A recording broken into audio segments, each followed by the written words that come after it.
اسلام کے ساتھ ساتھ یہودیوں اور عیسائیوں میں بھی مانا جاتا ہے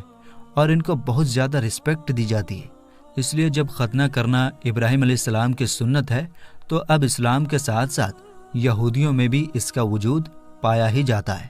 یہودی دھرم کے لوگ بھی ہمیشہ سے لے کر آج تک لگاتار اپنے بچوں کی ختنہ کرتے آئے ہیں، بلکہ آپ کو جان کر حیرانی ہوگی کہ ختنہ کو اسلام میں بھی اتنا زیادہ اہم یا اتنا زیادہ ضروری نہیں مانا گیا ہے جتنا ضروری یہودیوں میں مانا گیا ہے، کیونکہ اسلام میں ختنہ فرض نہیں ہے۔ اس لیے اگر کسی ضروری وجہ سے کوئی مسلمان ختنہ نہیں کرتا ہے تب بھی اس کا ایمان سلامت رہے گا اور تب بھی وہ مسلمان رہے گا،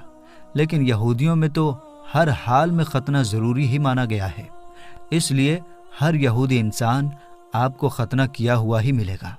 اب بات کر لیں اگر عیسائی دھرم کی، تو عیسائی دھرم میں نہ تو اس چیز سے منع کیا گیا ہے اور نہ ہی اس چیز کو ضروری قرار دیا گیا ہے،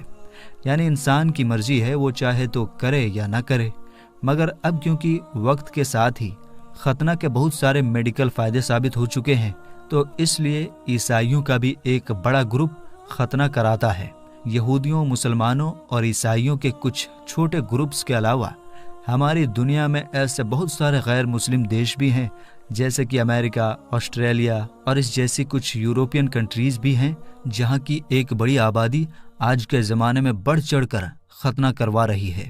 اور یہ سب کچھ اس لیے ہو رہا ہے کیونکہ ختنہ کے جو فائدے ہیں، یعنی میڈیکلی جو بینیفٹس ہیں، ان کی لسٹ حد سے زیادہ لمبی ہو چکی ہے۔ کچھ رپورٹ تو یہ بھی بات کلیئر کر چکی ہے کہ ختنہ کروانے سے انسان کینسر جیسی بیماری سے بھی محفوظ رہ سکتا ہے۔